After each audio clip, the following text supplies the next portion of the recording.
Hello my dear students, welcome back to my channel. आज इस video में हम पढ़ने वाले हैं महाराष्ट्र बोर्ड के इंग्लिश की क्लास 10 की बुक से 3.2 the night I met Einstein.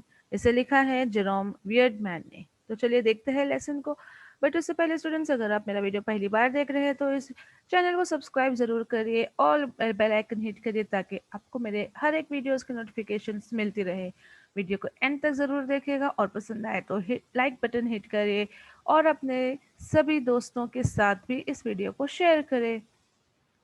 तो चलिए देखते हैं इस लेसन के ऑथर के बारे में। सबसे पहले देख लेते हैं जेरोम वियटमैन के बारे में। And he was an American play right and novelist. ये एक प्ले राइट थे, ड्रामा लिखते थे, एक नॉवलिस्ट थे। In 1960 he won the Pulitzer prize for his work a musical drama titled Fiorello. और इन्होंने पुलित्जर प्राइज जीता है 1960 में। Pulitzer prize in the field of drama, literature, magazine, इस सब फील्ड में दिया जाता है अगर उनका काम बहुत ही अच्छा हो तो इन्होंने ये पुलित्जर प्राइज जीता था 1960 में अपने ड्रामा के लिए, जो कि एक म्यूजिकल ड्रामा था, फ्योरेलो नाम का। Okay, then he collaborated with George Abbott, Jerry Bock and Sheldon Harnick for its music and lyrics. फिर इन्होंने कई म्यूजिशियन कंपोजर्स के साथ काम किए। और जो इनकी बुक है I can get it for you wholesale has been used for a movie of the same name. फिर इनकी जो एक ये बुक है उसे एक मूवी में भी बनाया गया है और बहुत ही फेमस रहा है। तो ये था ऑथर के बारे में। तो चलिए देखते हैं आज ये ऑथर क्या कह रहे। ये आइंस्टाइन से मिलते हैं और आइंस्टाइन से मिलने के बाद क्या वाकया होता है वो सारा चीज़ आज यहाँ पे हुए शेयर कर रहे हैं हमारे साथ। तो कहते हैं कि when I was very young man, जब ये बहुत छोटे थे, यंग थे, इन्हें इनवाइट किया गया था कहीं कोई हाउस में, जो कि एक फिलॉन्थ्रोपिस्ट थे। क्योंकि फिलॉन्थ्रोपिस्ट जो दूसरों को हेल्प करते हैं, मनी और टाइम सब वेलफेयर के तरीके से के तौर पे दूसरों को देते हैं, गरीब में बांटते हैं या हेल्प करते हैं, उसे फिलैंथ्रोपिस्ट कहते हैं। तो एक बड़े फिलैंथ्रोपिस्ट के यहाँ इनको इनविटेशन मिला था, वहाँ गए थे, डाइन के लिए खाने पे गए थे। और एक बहुत ही अच्छा डिनर था और वहाँ पे जो होस्टेस थे वो बहुत ही एक अच्छे से ड्राइंग रूम में उनको लेकर गए, वहाँ पर उन्हें गाइड किया गया, चेयर्स अरेंज किए गए थे। और सारे चेयर्स बहुत ही अच्छे तरीके से अरेंज थे, जैसे कि कोई कॉन्सर्ट होने वाला है। और हाँ, वहाँ पर कॉन्सर्ट ही होने वाला था और होस्टेस ने उन्हें गाइड किया और वहाँ पर बैठने को कहा। और उन्हें कहा कि यहाँ पर एक बहुत ही अच्छा कंसर्ट होने वाला है, एक गुड पियानिस्ट आने वाले हैं जो आपको बहुत ही अच्छा म्यूज़िक सुनाएंगे। तो वहाँ पे बहुत खुश हो गए सभी लोग, सब बैठे थे, इंतज़ार कर रहे थे, बहुत ही एक्साइटेड थे। बट ये जो जेरोम थे वो कहते हैं कि मैं इतना खुश नहीं था, आई वॉज नॉट। क्योंकि उन्हें समझ ही नहीं आ रहा था कि क्लासिकल म्यूज़िक है क्या, उन्हें उसके बारे में कुछ पता ही नहीं था, ना तो उनको इंटरेस्ट था। और वो सोचते थे कि वो एक टोन डेफ है, मतलब उनको कोई म्यूज़िक की नॉलेज नहीं थी, हाई पिच, लो पिच और दूसरे ट्यून्स क्या है ये सब उन्हें पता नहीं था। फिर भी वो उधर बैठ गए कि एक पोलाइट मैनर्स होता है, कहीं जाते आप, अगर कोई आपको इनवाइट किया है तो आप ना चाहते हुए भी उसे एक्सेप्ट करते हो, बैठते हो। तो उसी तरीके से इन्होंने सोचा कि मना करना इम्पोलाइट मैनर हो जाएगा, तो वो सिर्फ बैठे चुपचाप और कॉन्सर्ट को स्टार्ट होते तक वेट किया उन्होंने भी। फिर कॉन्सर्ट स्टार्ट भी हुआ और सभी लोगों ने बहुत अच्छे तरीके से सुन रहे थे, म्यूज़िक को एंजॉय कर रहे थे। बट इन्होंने कोई अटेंशन म्यूज़िक की तरफ दिया ही नहीं शुरुआत में। फिर उसके बाद उन्होंने सुना कि बहुत से लोग क्लैप कर रहे हैं, क्लैपिंग की आवाज़ आई, तो उन्हें लगा कि ये पीस ख़त्म हो चुका, मतलब ये एक जो कॉन्सर्ट था या एक फर्स्ट पार्ट था उसका ये ख़त्म हो गया है। और सब क्लैप करे तो वो भी खुश हुए और सोचे कि चलो अब यहाँ से मैं जा सकता हूँ। बट उन्होंने फौरन ही एक आवाज़ सुना, एक जेंटल आवाज़ सुना उन्होंने, बट फर्म वॉइस, मतलब एक जेंटल काइंडनेस भी था उसमें और कॉन्फिडेंस काइंड ऑफ थिंग भी था उस आवाज़ में। और उनसे पूछ रहे थे कि you are fond of Bach, मतलब ये जो म्यूजिक सुन रहे थे, जो भी पियानिस्ट बजा रहे थे, वो एक बैक नामक कंपोजर का था। ये एक बहुत ही अच्छे कंपोजर है जो म्यूजिक कंपोज करते। तो कह के क्या आप उसके फैन हो, आपको मालूम है, इस तरीके से जेरोम को किसी ने पूछा। फिर वो कहते कि मुझे तो इतना कुछ ख़ास पता नहीं था। जैसे मेरे को न्यूक्लियर फिज़िक्स के बारे में कोई नॉलेज नहीं है, सिर्फ़ ऊपर से जाता है। इसी तरीके से फैक्ट के बारे में भी कुछ नहीं पता था मुझे। मैं सोचा क्या कहूँ, फिर उन्होंने स्ट्रेट अवे देखा कि ये सवाल पूछा किसने मुझसे। तो उन्होंने देखा कि उनके बाजू में कोई एक बैठा था जो एक बहुत फेमस फेस था, मतलब फेमस पर्सनालिटी रहा होगा वो जो बैठे थे, और उन्होंने पूछा था ये सवाल। और उन पर्सनालिटी का ये जो फिजिकल अपीयरेंस है वो डिस्क्राइब कर रहे कि उनके पास उनके जो हेयर्स थे वाइट कलर के थे, जैसे कि कोई शॉक दे दिया उससे खड़े हुए बाल सेट थे वाइट कलर के, एंड देन उनके मुंह में एक पाइप था। तो I knew that I must tell this man the truth. फिर वो सोचे कि ये तो काफ़ी वेल नोन फेमस पर्सन लग रहे हैं, तो मुझे सच बोल देना चाहिए, इनसे क्या छुपाना। फिर वो इन्हें देख ही रहे थे, मतलब सवाल करने के बाद जेरोम से वो उसके जवाब के लिए इंतज़ार कर रहे थे। तो कहते हैं कि I don't know anything about bag. वो कहते हैं कि मुझे कुछ नहीं पता बैग के बारे में, मैंने कभी सुना नहीं है उनका म्यूज़िक, ना ही मुझे से जानता हूँ। तो ये जो सवाल पूछे थे वो बहुत सरप्राइज़ हो गए, और फिर बोलते you have not heard about batch, उनके बारे में आपने नहीं सुना। तो he made it sound as if I had said that I had never taken a bath. वो बोलते हैं, जेरोम बोलते हैं कि वो नेबर जो मुझसे सवाल पूछा इस तरीके से मुझसे कंफर्म कर रहा है जैसे कि मैंने कोई गुनाह कर दिया। ये तो जैसे मैंने कई दिनों से नहाया नहीं, उस तरीके से रिएक्ट कर रहे थे कि क्या you don't know batch, you have not heard about batch, then I'd like to understand music so that I could understand patch. I said, but I'm not able to, I'm tone deaf. सो फिर वो कहने लगे कि music को समझना पड़ेगा आपको बैठ के बारे में समझने के लिए, और मुझे वो सब नहीं आता, मैं उतना एबल नहीं हूँ, मुझ में उतनी एबिलिटी नहीं है, क्योंकि मैं म्यूज़िक के बारे में कुछ नहीं जानता। आई एम टोन डेफ, मतलब मुझे high pitch low pitch tunes ये वगैरह कुछ नहीं समझ आता। इस तरीके से उन्होंने उस नेबर को सारा चीज़ कह दिया, मतलब जो सच था जो ट्रूथ था उन्होंने बता दिया। और ये जो नेबर थे वो कौन थे, ये आइंस्टाइन थे, कोई और नहीं बट ये एक फेमस पर्सनालिटी अल्बर्ट आइंस्टाइन थे। फिर ये जो ओल्ड मैन है वो खड़े हुए और उन्होंने कहा you'll come up with me, उन्हें ज़बरदस्ती उठाया और बोले चलो मेरे साथ। तो पहली बार मैंने तो सुना नहीं, जेरोम ने फिर वापस से उन्हें कहा गया कि I am requesting you to come with me. तो फिर वो फिर साथ में गए, उन्हें एक ऊपर रूम में लेकर गए जहाँ पर जो हॉल में ये सब कंसर्ट हो रहा था वहाँ से हट कर एक दूसरे रूम में लेकर गए उनको, और वहाँ पर एक ग्रामाफोन रखा हुआ था। और फिर वहाँ पे उन्होंने पूछा कि what kind of music do you like, किस तरीके का म्यूजिक सुनना पसंद करते हो आप। तो उन्होंने अपने पसंद के सॉन्ग के बारे में बताया, बोले कि जिसमें वर्ड्स हो और म्यूजिक्स भी साथ में हो, जहाँ पर मैं समझ सकूँ और वो ट्यून को फॉलो कर सकूँ, उस तरीके का म्यूजिक मैं पसंद करता हूँ। फिर वो स्माइल किए और फिर उन्होंने पूछा कि एक एग्जाम्पल बताओ, मतलब कोई म्यूजिक कंपोजर के नाम या जिसके ट्यून्स आपको पसंद है। तो उन्होंने बिंग क्रॉस्बी का नाम बताया। तो फौरन फौरन वैसे ही उन्होंने आइंस्टाइन ने ग्रामोफोन में बिंग क्रॉस्बी का जो गाने थे वो लगा दिए, और उन्होंने कहा कि now can you please tell me what you just heard.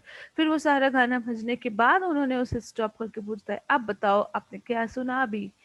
तो वो जो सिंपलेस्ट आंसर था वो ये चाह रहे थे कि वो जो गाना सुना है वो वापस से गा सके उसी टोन में। तो इन्होंने वापस से सिंग करके उन्हें बताया, और जब ये सिंग करके वापस से बताया जो भी सॉन्ग उन्होंने सुना था, तो वो कहते you are not tone deaf, आप तो टोन डेफ नहीं हो, आपको तो समझ आती है, आप तो अच्छे से गा रहे हो, आपको तो ट्यून भी पता है। देखते कि ये मेरा एक फेवरेट सॉन्ग है, मैं इसे बहुत बार सुन चुका हूँ, तो इसलिए मैं अच्छे से गा सकता हूँ। तो वो कहते हैं नॉनसेंस। आइंस्टाइन ऐसे कहते हैं, वो तो it proves everything, do you remember your first arithmetic lesson in school. फिर इस तरीके से वो एग्जाम्पल देने लगते हैं कि आप जानते, अभी तक याद है आपको कि फर्स्ट लेसन आपने मैथ्स में क्या पढ़ा था, या तो आपके टीचर ने डायरेक्टली आपको कोई मल्टीप्लिकेशन या डिवीजन का सम्स दे दिया था बिना उसके बेसिक्स सिखाए बिना।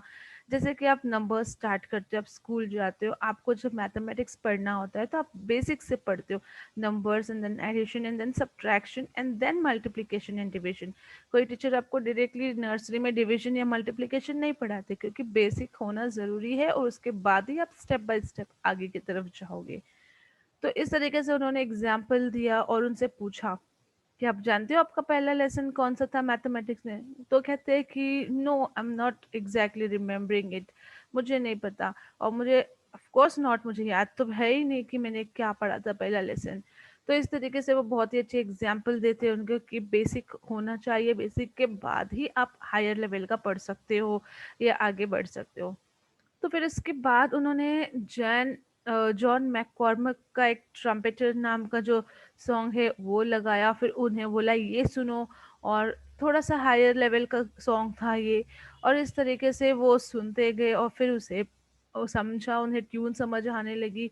और फिर इस तरीके से वो उसे म्यूजिक सिखाने लगे, आइंस्टाइन उन्हें म्यूजिक और ट्यून सिखाने लगे वहाँ पर।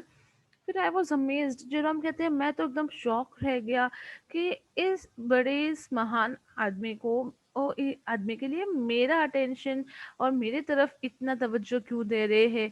और जैसे लग रहा है कि सारे चीज़ों से इम्पोर्टेंट मैं ही हूँ उनके लिए, और वो मुझे म्यूज़िक सिखाना चाह रहे हैं और ये इतना इम्पोर्टेंट समझ रहे हैं इसको। जैसे कि इस वक्त दुनिया में मैं ही सबसे इम्पोर्टेंट पर्सन हूँ जो इसके सामने खड़ा हूँ। इस तरीके से चिरम सोचते हैं और फिर वो कहते हैं। तो suddenly he got up and turned off the gramophone. इस तरीके से वो स्टेप बाय स्टेप उन्हें म्यूजिक समझाना चाह रहे थे। Now the young man said, we are ready to listen to Bach. फिर अब इंस्टेंट कहते हैं यंग मैन को कि अब हम रेडी है बैक के म्यूजिक को सुनने के लिए। उन्होंने स्टेप बाय स्टेप दो तीन अलग अलग कंपोजर्स के म्यूजिक सुनाए, उन्हें ट्यून सुनाए, टोन सिखाया और उन्हें रिपीट करने को कहा। और फिर अब लास्ट में कहते हैं कि now you are ready to listen to Bach. फिर वो नीचे आते हैं हॉल में जहाँ पे कॉन्सर्ट चल रहा था, और just allow yourself to listen, he said. और आप सिर्फ सुनो उस म्यूजिक को जो पियानिस्ट बजा रहे हैं, that's all there is to do it. तो उतना ही आपको करना है। और फिर उसको बार बार सुनते रहे, उस दिन को बार बार उस म्यूजिक को, उस ट्यून को सुना और कई सारे बेसिक ट्यून को भी सुना। तो वो कहते हैं कि अब मुझे ऐसा लगता है कि मुझे समझ आने लगा। और फिर जब भी उसके बाद वो अकेले भी अगर उस सॉन्ग को, उस म्यूजिक को सुन रहे, तो उन्हें कभी ऐसा नहीं लगा कि आई एम अलोन। उनको हमेशा ऐसा लगता कि I am sitting beside a small man. मतलब उन्हें ऐसा लगता था कि आइंस्टाइन मेरे बाजू में हमेशा मेरे साथ है और वो भी सुन रहे। इस तरीके से उनको म्यूजिक समझ आने लगी और बहुत ही अ, आगे बढ़ने लगी वो। Then he has eyes that are usually unusually warm. वो कहते हैं उनकी आंख में एक अलग तरह की कशिश थी, एक पोलाइटनेस था, वो सिखाना चाहते थे। एक अलग ही तरीके का वो नज़ारा था उनकी आंखों का। Then, when the concert ended, I too was able to clap sincerely. और वे कहते हैं कि जब अब कंसर्ट खत्म हुआ तो अब मैं भी उन क्लैप करने वालों में से शामिल हो गया और मैं सिंसियरली क्लैप कर रहा था क्योंकि मुझे अब समझ आ रहा था, मैं उतना एबल हो गया था। फिर उतने में वो कहते हैं कि वो होस्टेस जो थी उन्हें गाइड कर रहे थे, उनके पास आए, उनकी तरफ आए, और फिर ये दोनों खड़े हो गए वहां पर, आइंस्टाइन भी और जेरोम भी। तो हॉस्टेस कहती है, I am so sorry doctor Einstein, giving me a cold look. मतलब डॉक्टर आइंस्टाइन को वो कन्वर्स कर रही है वो हॉस्टेस, और उनको बोलती है कि आई एम सॉरी। और ये बात करते वक्त हॉस्टेस जो है जेरोम की तरफ देखती है एकदम एक कोल्ड लुक देकर। मतलब जैसे कि कोई इम्पोर्टेंस ना हो, या आपको वो बंदा सही या फेमस ना लगता हो, ऐसे लाइक लिस्ट इम्पोर्टेंट पर्सन, उस तरीके का लुक देते as a not liking that person. तो वो कहते हैं कि sorry, I am sorry doctor Einstein, you missed so much. आपने अपना कंसर्ट पूरा मिस कर दिया है इस लड़के के वजह से, या मतलब वो ऐसा कहना चाह रही थी। तो फिर वो आइंस्टाइन रिप्लाई में कहते हैं, I am sorry too, but he said, my young friend here and I, however, were engaged in the greatest activity of which a human being is capable. मतलब वो कहते हैं कि आई एम सॉरी टू, मैंने कोई concert इतना miss नहीं किया, बल्कि मैं अपने एक यंग फ्रेंड के साथ कोई और काम में एंगेज था, मतलब बिजी था। और वो एक ग्रेटेस्ट एक्टिविटी था जो कि एक ह्यूमन बीइंग कर सकता है। ऐसे कोई अच्छे एक्टिविटी और बड़े एक्टिविटी पे हम बिजी थे, मैं और मेरा छोटा सा फ्रेंड। तो ये सुनकर हॉस्टेस थोड़ी-सी पज़ल हो जाती है, कन्फ्यूज़ हो जाती है। फिर कहती है, "अच्छा, क्या बता सकते हो ऐसा कौन-सा एक्टिविटी था या ऐसा कौन-सा काम था जो आप लोग कर रहे थे?" तो Einstein smiled and put his arm across my shoulder saying, "opening up the frontiers of beauty." तो आइंस्टाइन हंसते हुए मुस्कुराते हुए अपना हाथ रखते हैं जेरोम के कंधे पर और कहते हैं कि we were opening up the frontiers of beauty, मतलब हमने एक डोर खोल रहे थे जो कि हमें ब्यूटी की तरफ लेकर जाते, मतलब हमने म्यूजिक का डोर खोल दिया। Frontiers means opening the gate, हमने गेट खोल दिया म्यूजिक का जो कि एक बहुत ही ब्यूटीफुल है। और हमने ये समझ पाए कि कितना अच्छा होता है, कितनी अच्छी तरीके से आप इसको समझ सकते हैं, मतलब वो पूरा गेट ही ओपन हो गया ब्यूटी का। तो इस तरीके से उन्होंने म्यूजिक को एक्सप्लेन किया है। ओके, तो फिर मतलब यहाँ पर हमको ये सीखने को मिलता है कि कोई भी चीज़ हमको जब सीखना है तो हमें उसे बेसिक से सीखना है, तभी जाकर हम हायर लेवल को समझ पाएंगे। वरना अगर हमारा बेसिक नहीं क्लियर है तो हमें कुछ नहीं समझ में आएगा। तो ये बहुत ही अच्छा एग्जाम्पल यहाँ पर म्यूजिक का भी दिया हुआ है, और एक जो मैथ्स का जो सवाल पूछा था आइंस्टाइन ने जेरोम से, वो भी एक बहुत ही अच्छा एग्जाम्पल है। तो यहाँ पे हमको ये सीखने को मिलता है इस चैप्टर से। आई होप लेसन तो समझ में आ गया होगा। जल्दी जल्दी थोड़ा सा वोकेबलरी देख लेते हैं। तो पहला है हॉस्टेस। तो हॉस्टेस होती है एक women who invites guest to a social event. Then tone deaf. Tone deaf होता है unable to hear the difference between high and low notes of music. Then gramophone, it's a machine for playing recorded music, जो कि पुराने ज़माने में use किया जाता था। Then philanthropist, a person who donates money for welfare, मतलब charity के तौर पे बहुत सारे पैसे दे दान कर देते हैं, डोनेट कर देते हैं, उन्हें philanthropist कहते हैं। तो आई होप सो स्टूडेंट्स आपको वोकेबलरी भी समझ में आया होगा, चैप्टर भी समझ में आया होगा। अगर आपको ये वीडियो इन्फॉर्मेटिव लगा, इंटरेस्टिंग लगा, तो लाइक बटन ज़रूर हिट करिएगा और अपने फ्रेंड्स के साथ ज़रूर शेयर करिएगा जो क्लास 10 में पढ़ रहे हैं इस वक्त। फिर मिलेंगे अगली वीडियो में, तब तक के लिए टेक केयर, थैंक यू।